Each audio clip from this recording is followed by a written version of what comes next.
The Galactic Council chamber had never witnessed such absolute silence. Ambassador Elsa Chen stood at the central podium, her dark eyes scanning the hundreds of alien delegates who sat frozen in their seats. The holographic display behind her showed something that defied every known law of physics. Earth's first dark matter warship, the Void Reaper, materializing from what appeared to be empty space. "Impossible," whispered Chancellor Vextar of the Andromedan Empire, his 6 arms trembling as he gripped his translation device. "Dark matter cannot be manipulated. It cannot be weaponized." Elsa's lips curved into a cold smile. "That's what we thought too until 3 years ago." The story had begun with Dr. Helen Rodriguez, a theoretical physicist working in Earth's most classified research facility.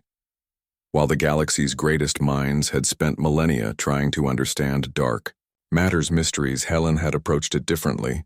She didn't try to see dark matter, she tried to feel it. The breakthrough came during a meditation session. Elsa continued, her voice echoing through the chamber's perfect acoustics. Dr. Rodriguez realized that consciousness itself might be the key. Human consciousness, specifically. A collective gasp rippled through the assembled delegates. The Zephyrian representative, a crystalline being that communicated through light patterns, flickered rapidly, the equivalent of hyperventilation. "You see, while your species evolved on worlds with normal matter distributions, humans evolved on a planet where dark matter concentrations were unusually high. We didn't just adapt to live alongside it, we learned to unconsciously interact with it." The hologram shifted, showing Earth's solar system with dark matter density maps overlaid. The concentration around Earth was indeed anomalous, nearly 3 times higher than galactic average. Admiral Thox of the Centauri Defense Fleet stood abruptly, his cybernetic implants whirring. "This is propaganda. Humans cannot manipulate fundamental forces." Elsa nodded to her aide, who activated another hologram. The display showed the Battle of Proxima Station, where humanity had first revealed their new capability. The station, a massive Centauri stronghold, had been under siege by human forces for months. Then, from apparently empty space, dark matter constructs had begun materializing. "The Void Reaper wasn't built in a shipyard," Elsa explained.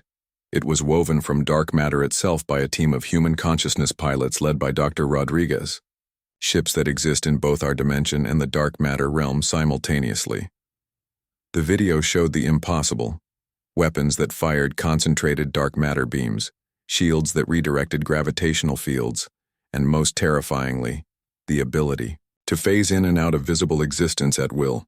Proxima Station's defenses had been useless against enemies they couldn't even detect until the moment of attack. "The dark matter realm," Elsa continued, "exists parallel to normal space. Our ships can navigate through it, emerging anywhere in the galaxy instantaneously. No hyperspace lanes, no travel time, no predictable routes." Emperor Krell of the Outer Rim territories, whose species had ruled space for over 50,000 years, finally found his voice. What do you want?" Elsa's expression softened slightly, but her voice remained steel. "Peace on our terms." She gestured, and the hologram showed Earth's current dark matter fleet. Not just the Void Reaper, but dozens of vessels, each one impossible, each one invisible to conventional sensors until they chose to be seen. "For centuries you've treated humanity as a minor species. Restricted our expansion, limited our trade rights, dismissed our innovations. You called us the meat species from Sol 3. Her voice hardened again. Dr. Rodriguez's breakthrough changed everything. The Andromedan Chancellor leaned forward. "How many ships?" "Classified." Elsa's smile returned.